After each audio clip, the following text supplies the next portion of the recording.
Everyone is looking for a scapegoat for the housing crisis, and right now, migration is the easiest target. It sounds logical, right? More people, fewer homes, higher prices.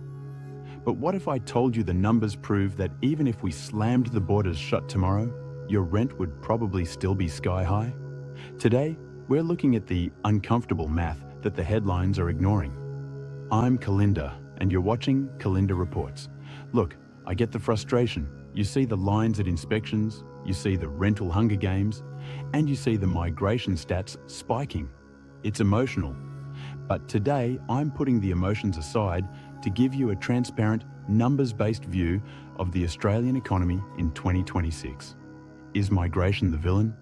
Or is it just the smokescreen for a much deeper structural failure? Stick with me, because by the end of this, you'll have the data to decide for yourself. Body Section 1.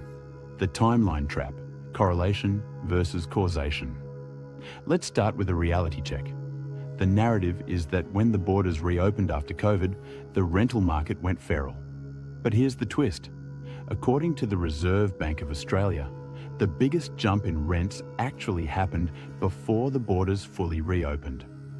Rents surged nearly 14% between 2021 and 2022, while international students were still mostly locked out.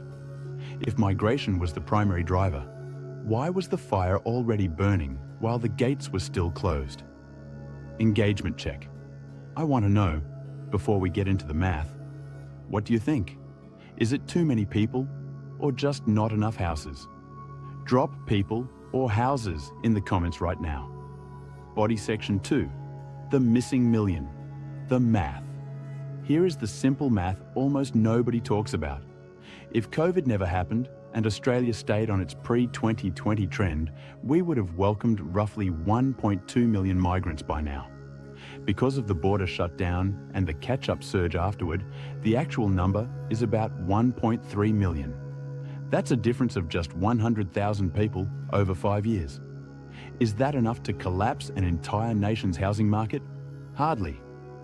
In fact, modelling shows Australia's total population today is actually lower than what it would have been if the pandemic never hit. The surge isn't an explosion, it's a correction.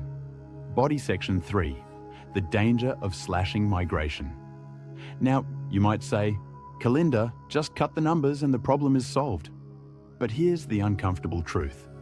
Migrants don't just consume housing, they build it. Australia is currently short about 130,000 construction workers. If we slash migration, we lose the tradies, the engineers, and the planners we need to actually fix the supply. Slashing migration might ease demand slightly, but it causes the supply pipeline to collapse even faster. And we all know what happens to prices when supply disappears. The real culprit: policy failure.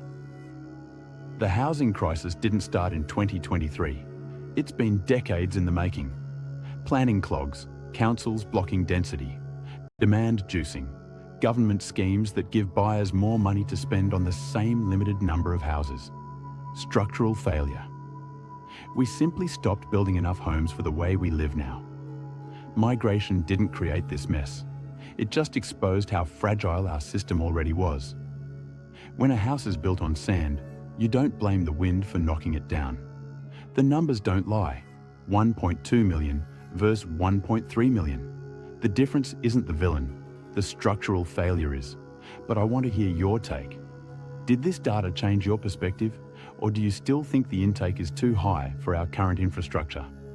If you want to stay ahead of the Australian housing market crash rumours and get the real data on the cost of living in Australia, hit subscribe and join us at CalindaReports. Next step, to see how these numbers are specifically affecting house prices in 2026, watch this next breakdown here. I'll see you in the comments.